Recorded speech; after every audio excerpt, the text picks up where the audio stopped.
आंखें हमारे शरीर का एक अद्भुत हिस्सा हैं। क्या आपने कभी सोचा है कि हमारी आंखें कैसे काम करती हैं? यह एक जटिल प्रक्रिया है जो हमें दुनिया को देखने की अनुमति देती है। हमारी आंखों में एक विशेष संरचना होती है जिसमें कॉर्निया, लेंस और रेटिना शामिल हैं। कॉर्निया, जो आंख के सामने का पारदर्शी हिस्सा है, प्रकाश को इकट्ठा करता है और उसे लेंस की ओर मोड़ता है। लेंस, जो कि एक लचीला भाग है, प्रकाश को सही तरीके से रेटिना पर केंद्रित करता है। रेटिना में लाखों प्रकाश संवेदनशील कोशिकाएं होती हैं जिन्हें रॉड्स और कोन्स कहा जाता है। ये कोशिकाएं प्रकाश को विद्युत संकेतों में बदलती हैं जो फिर मस्तिष्क तक पहुंचते हैं। क्या आप जानते हैं कि हमारी आंखें रंगों को कैसे पहचानती हैं? यह कोन्स की मदद से होता है। हमारे पास 3 प्रकार के कोन्स होते हैं जो लाल, हरा और नीला रंग पहचानते हैं।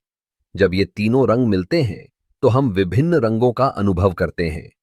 आंखों की एक और खासियत है हमारी पुतलियों का आकार।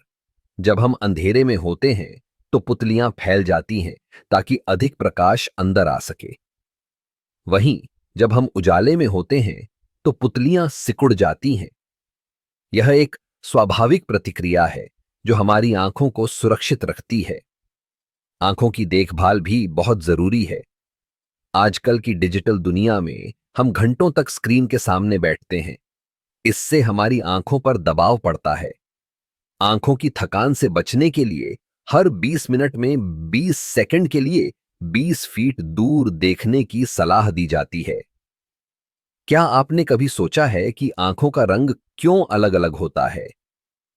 यह मुख्य रूप से आनुवंशिकी पर निर्भर करता है। मेलेनिन, जो एक रंग द्रव्य है, आंखों के रंग को निर्धारित करता है। अधिक मेलेनिन होने पर आंखें भूरी होती हैं, जबकि कम मेलेनिन होने पर नीली या हरी। आंखों का स्वास्थ्य भी हमारे समग्र स्वास्थ्य का संकेत देता है।